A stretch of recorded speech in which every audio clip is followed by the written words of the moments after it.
Indian വ്യോമസേനയുടെ അഭിമാനമായ MiG 21 വിമാനങ്ങൾ ആകാശമൊഴിയുകയാണ്. യാത്രയപ്പ് ചടങ്ങിപ്പോൾ ചണ്ഡീഗഡ് എയർഫോഴ്സ് സ്റ്റേഷനിൽ നടക്കുകയാണ്. തത്സമയ ദൃശ്യങ്ങളിലേക്ക്. മിഗ് 21 അവസാനത്തെ സ്ക്വാഡ്രൺ ചണ്ഡീഗഡ് സ്റ്റേഷനിൽ ഇറങ്ങുകയാണ്. ഇത് മിഗിന്റെ അവസാനത്തെ പറക്കലായിരുന്നു. 1963 ഇന്ത്യൻ വ്യോമസേനയുടെ ഭാഗമായ ഇന്ത്യൻ വ്യോമസേനയുടെ അഭിമാനം റഷ്യൻ നിർമ്മിത മിഗ് 21 വിമാനം വ്യോമസേനയിൽ നിന്ന് വിരമിക്കുകയാണ്. ചണ്ഡീഗഡ് എയർഫോഴ്സ് സ്റ്റേഷനിൽ നിന്നുള്ള തത്സമയ ദൃശ്യങ്ങളാണ് ഇപ്പോൾ പ്രേക്ഷകർ കണ്ടുകൊണ്ടിരിക്കുന്നത്. പാകിസ്ഥാൻ യുദ്ധങ്ങളിലടക്കം 65ലെയും 71ലെയും നിർണായകമായ ഇന്ത്യൻ യുദ്ധ വിജയങ്ങളിലെ പങ്കാളി കൂടിയായിരുന്നു മിഗ് 21. അന്നു മുതൽ ഏറ്റവും ഒടുവിൽ ഓപ്പറേഷൻ സിന്ദൂരിൽ അടക്കം ഏറ്റവും ഒടുവിലായി നടന്ന ഇന്ത്യ പാക് സംഘർഷത്തിലടക്കം ഇന്ത്യൻ വ്യോമസേനയുടെ കരുത്തായ റഷ്യൻ നിർമ്മിത മിഗ് വിമാനങ്ങൾ ഇന്ത്യൻ വ്യോമസേനയോട് വിട പറയുന്നു.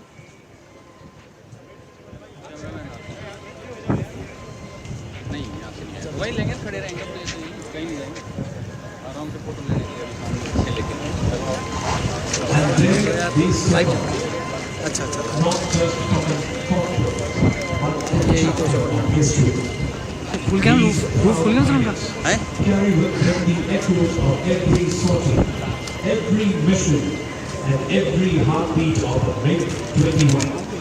തത്സമയ ദൃശ്യങ്ങളാണ് പ്രേക്ഷകർ കണ്ടുകൊണ്ടിരിക്കുന്നത്. മിഗ് വിമാനങ്ങൾക്ക് വ്യോമസേന വിട നൽകുകയാണ്. ഒരു കാലഘട്ടം, ഒരു ചരിത്രം ഇവിടെ അവസാനിക്കുകയാണ്. ബി ബാലഗോപാൽ വിവരങ്ങളുമായുണ്ട്. ബാലഗോപാൽ, മിഗ് 21 വിമാനങ്ങളുടെ അവസാന പറക്കൽ കഴിഞ്ഞിരിക്കുകയാണ്. വ്യോമസേന വിട നൽകുകയാണ് മിഗ് 21. എന്താണ് അവിടെ ഇപ്പോൾ നടക്കുന്നത്?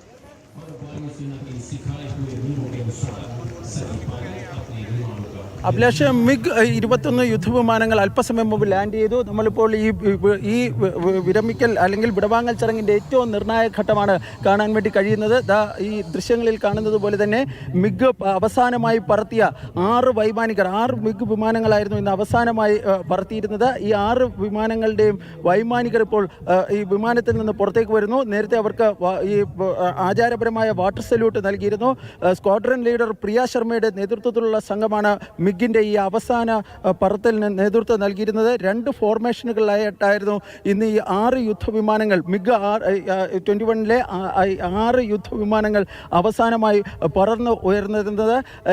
ഈ ചണ്ഡീഗഡിൽ ഒരു റൗണ്ട്, അതായത് ചണ്ഡീഗഡ് പട്ടണത്തിന് ഒരു റൗണ്ട് വലം വച്ചതിന് ശേഷമാണ് ഈ 6 യുദ്ധവിമാനങ്ങൾ ചണ്ഡീഗഡ് എയർഫോഴ്സ് സ്റ്റേഷനിൽ ലാൻഡ് ചെയ്തത്. 1963 മിഗ് ഇന്ത്യയുടെ ഭാഗമായി ആദ്യം എത്തുന്നതും ഈ ചണ്ഡീഗഡ് എയർഫോഴ്സ് സ്റ്റേഷനിലായിരുന്നു. അന്ന് സ്ക്വാഡ്രൺ 28 ഭാഗമായിട്ടായിരുന്നു ഈ മിഗ് യുദ്ധവിമാനങ്ങൾ ഈ ചണ്ഡീഗഡ് ഈ എയർഫോഴ്സ് സ്റ്റേഷനിൽ എത്തിയിരുന്നത്.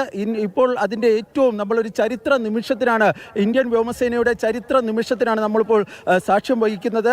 മിഗ് യുദ്ധവിമാനം പറത്തിയ അവസാനമായി പറത്തിയ 6 വൈമാനികർ ഇപ്പോൾ ഈ വിമാനത്തിൽ നിന്ന് പുറത്തേക്ക് വരുന്നു. അതിൻ്റെ ഈ അവസാനമായ ഔദ്യോഗിക ചടങ്ങുകളുടെ ഏറ്റവും അവസാന ഘട്ടമാണ് നമ്മളിപ്പോൾ കാണുന്നത്. ഈ സ്ക്വാഡ്രൺ ലീഡർ പ്രിയ ശർമ്മയുടെ നേതൃത്വത്തിലുള്ള സംഘമാണ് ഈ അവസാനത്തെ 6 ഫോർമേഷനുകൾ, അതായത് ബാദൽ, പാന്തർ ഫോർമേഷനുകളിലായി ഈ യുദ്ധവിമാനം പറത്തിയിരുന്നത്. അവരാണിപ്പോൾ ഇതിൻ്റെ ഈ അവസാന ചടങ്ങുകളുടെ ഭാഗമായി അതിൻ്റെ ഈ പറത്തിയതുമായി ബന്ധപ്പെട്ട രേഖകൾ ഈ എയർ ചീഫ് മാർഷൽ AP സിംഗിന് കൈമാറാൻ വേണ്ടി പോകുന്നതിൻ്റെ ദൃശ്യങ്ങളാണ് നമുക്കിപ്പോൾ കാണാൻ വേണ്ടി കഴിയുന്നത്. എയർ ചീഫ് മാർഷൽ AP സിംഗും അതുപോലെ തന്നെ കേന്ദ്ര പ്രതിരോധ മന്ത്രി രാജ്നാഥ് സിംഗും ഉൾപ്പെടെ ഉള്ള വിശിഷ്ട വ്യക്തികൾ ഇപ്പോൾ ഇവിടെ എത്തിച്ചേർന്നിട്ടുണ്ട്. പ്രതിരോധ മന്ത്രി രാജ്നാഥ് സിംഗ്, വ്യോമസേനാ മേധാവി air chief marshal AP Singh എന്നിവർ ഈ വൈമാനികരുടെ അടുത്തേക്ക് എത്തുകയാണ്. ഇതൊരു ചരിത്ര നിമിഷമാണ്. കാരണം 1963 ഒക്ടോബറിലാണ് ചണ്ഡീഗഡ് എയർഫോഴ്സ് സ്റ്റേഷനിൽ ആദ്യമായി മിഗ് യുദ്ധവിമാനങ്ങൾ ലാൻഡ് ചെയ്യുന്നത്. അന്നാണ് ഇന്ത്യൻ വ്യോമസേനയുടെ ഭാഗമായി ഈ ഐതിഹാസിക റഷ്യൻ നിർമ്മിത ഈ യുദ്ധവിമാനം ഭാഗമാകുന്നത്. കഴിഞ്ഞ 6 പതിറ്റാണ്ടിലെ, അതായത് 62 വർഷമായി ഇന്ത്യയുടെ നീലാകാശത്തെ പൊന്നുപോലെ കാത്തു സൂക്ഷിച്ചിരുന്ന ഈ യുദ്ധവിമാനമായിരുന്നു മിഗ്.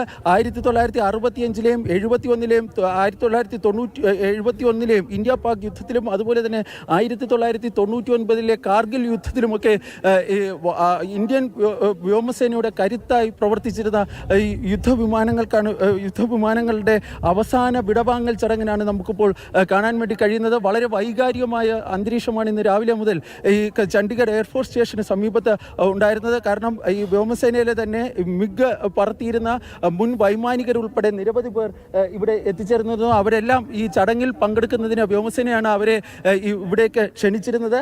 തുടർന്ന് അവരൊക്കെ അവരുടെ അനുഭവങ്ങൾ പങ്കുവയ്ക്കുന്നുണ്ടായിരുന്നു. കാരണം 65 ഈ മിഗ് യുദ്ധവിമാനം വരുമ്പോൾ ഒരു റഷ്യൻ നിർമ്മിത യുദ്ധവിമാനം എങ്ങനെയാണ് ഇന്ത്യക്കാരെ സംബന്ധിച്ചിടത്തോളം അന്ന് അതിൽ കാര്യമായ തോതിലുള്ള പരിശീലനങ്ങളൊന്നും തന്നെ ഇല്ലായിരുന്നു. പക്ഷേ പിന്നീട് ഇന്ത്യൻ വ്യോമസേനയുടെ കരുത്തായി ഈ വിമാനം മാറുകയായിരുന്നു. കാരണം ഇന്ത്യയിൽ തന്നെ തദ്ദേശീയമായി നിർമ്മിക്കുന്ന ഒരു സാഹചര്യം ഉണ്ടായിരുന്നു. ഹിന്ദുസ്ഥാൻ എയറോനോട്ടിക് ലിമിറ്റഡിലായിരുന്നു ഏറ്റവും അവസാനം മിഗ് നിർമ്മിച്ചിരുന്നത്.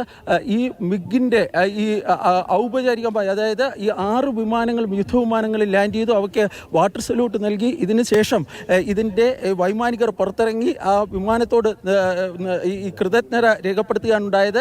ഇതിന് ശേഷം നമ്മളിപ്പോൾ കാണാൻ വേണ്ടി പോകുന്നത് ഈ അവസാനത്തെ, അതായത് 2 സ്ക്വാഡ്രൺ മിഗ് യുദ്ധവിമാനങ്ങളാണ് നിലവിൽ ഇന്ത്യയിലുള്ളത്. അതിൽ 6 വിമാനങ്ങളാണ് ഇപ്പോൾ ഈ ചണ്ഡീഗഡ് എയർഫോഴ്സ് സ്റ്റേഷനിൽ കൊണ്ടുവന്നിട്ടുള്ളത്. നേരത്തെ ഇവ രാജസ്ഥാനിലെ നൽ എയർബേസിലായിരുന്നു ഉണ്ടായിരുന്നത്. പക്ഷേ ഞാൻ നേരത്തെ പറഞ്ഞതുപോലെ തന്നെ ചണ്ഡീഗഡിന് വലിയൊരു പ്രാധാന്യം മിഗിൻ്റെ ചരിത്രത്തിനെ സംബന്ധിച്ചിടത്തോളം ഉണ്ട്. അത് 1963 ആദ്യമായി ഇന്ത്യയിൽ മിഗ് എത്തുമ്പോൾ അത് ചണ്ഡീഗഡ് എയർഫോഴ്സ് സ്റ്റേഷനിലായിരുന്നു എത്തിയിരുന്നത്. അതുകൊണ്ടാണ് ഇവിടെ തന്നെ ഈ വിടവാങ്ങൽ ചടങ്ങ് സംഘടിപ്പിച്ചിരിക്കുന്നത്. ഈ വിടവാങ്ങൽ ചടങ്ങിൻ്റെ ഏറ്റവും നിർണായകമായ ഘട്ടത്തിലേക്ക് ഇപ്പോൾ കടക്കുകയാണ്. ഈ സ്ക്വാഡ്രൺ ലീഡർ പ്രിയ ശർമ്മ ഉൾപ്പെടെ ഉള്ള വൈമാനികർക്ക്, അതായത് അവസാനമായി മിഗ് പറത്തിയിരുന്ന വൈമാനികർക്ക് ഉള്ള ആദരം ഇപ്പോൾ കേന്ദ്ര പ്രതിരോധ മന്ത്രി രാജ്നാഥ് സിംഗ് നൽകുന്നതായിരിക്കും. തുടർന്ന് അദ്ദേഹം ഈ ചടങ്ങിനെ അഭിസംബോധന ചെയ്ത് സംസാരിക്കുകയും ചെയ്യുന്നതായിരിക്കും. ഏതായാലും ഇന്ത്യൻ വ്യോമസേനയുടെ ഒരു അധ്യായത്തിനാണ് ഇവിടെ, ഒരു ജ്വലിക്കുന്ന അധ്യായത്തിനാണ് ഇവിടെ ഇപ്പോൾ അവസാനമായി കൊണ്ടിരിക്കുന്നത്. പ്രേക്ഷകർ കാണുന്നത് തത്സമയ ദൃശ്യങ്ങളാണ്. മിഗ് വിമാനത്തിന് ആദരവോടുകൂടി വിട നൽകുകയാണ്. ഇന്ത്യൻ എയർഫോഴ്സിന്റെ കരുത്തായിരുന്നു മിഗ് 21. 1963 ഇന്ത്യൻ എയർഫോഴ്സിന്റെ ഭാഗമായതാണ്. ഇൻഡോ ചൈന യുദ്ധ സമയത്ത് ഇന്ത്യ റഷ്യയിൽ നിന്ന് മിഗ് 21 വിമാനങ്ങൾ പ്രതീക്ഷിച്ചിരുന്നെങ്കിലും കിട്ടിയിരുന്നില്ല. പക്ഷേ അതിനുശേഷം നടന്ന 2 യുദ്ധങ്ങളിൽ 1965 1971 പാകിസ്ഥാൻ യുദ്ധങ്ങളിൽ നിർണായകമായ ഇന്ത്യയുടെ ആയുധമായിരുന്നു മിഗ് 21 വിമാനങ്ങൾ. 1971 ബംഗ്ലാദേശ് വിമോചന യുദ്ധത്തിൽ ഇന്ത്യ ഐതിഹാസികമായ വിജയം നേടുമ്പോൾ അതിൽ വ്യോമസേനയുടെ പങ്കാളിത്തം വളരെ വലുതാണ്. ഇന്ത്യയുടെ എയർ ഡോമിനൻസിൽ ഏറ്റവും പ്രധാനപ്പെട്ട പങ്ക് ഈ റഷ്യൻ നിർമ്മിത മിഗ് 21 വിമാനങ്ങളായിരുന്നു.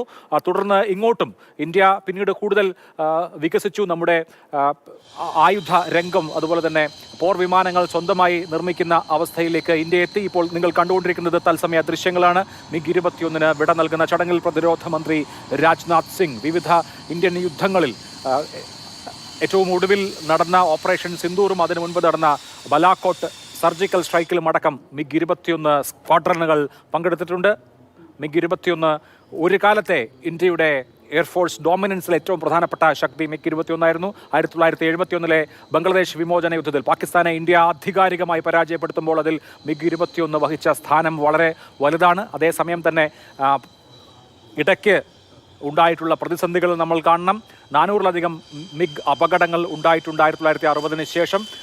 ഇന്ത്യൻ എയർഫോഴ്സിന് 1991 2002 ഇടയിൽ 79 മിഗ് വിമാനങ്ങൾ നഷ്ടപ്പെടുന്ന സാഹചര്യം ഉണ്ടായിട്ടുണ്ട്. ഫ്ലൈയിങ് കോഫിൻ എന്ന് വിശേഷിപ്പിക്കുന്ന ഒരു സാഹചര്യം ഉണ്ടായിട്ടുണ്ട്. എന്തായാലും മിഗ് 21 ചരിത്രമാവുകയാണ്. മിഗ് 21 റീപ്ലേസ് ചെയ്യുന്നത് ഇന്ത്യ തന്നെ നിർമ്മിച്ചിട്ടുള്ള ബാംഗ്ലൂരിലെ HAL ഹിന്ദുസ്ഥാൻ എയറോനോട്ടിക്സ് ലിമിറ്റഡിൽ നിർമ്മിച്ചിട്ടുള്ള തേജസ് MK വിമാനങ്ങളാണ് എന്നുള്ളത് ശ്രദ്ധേയമാണ്.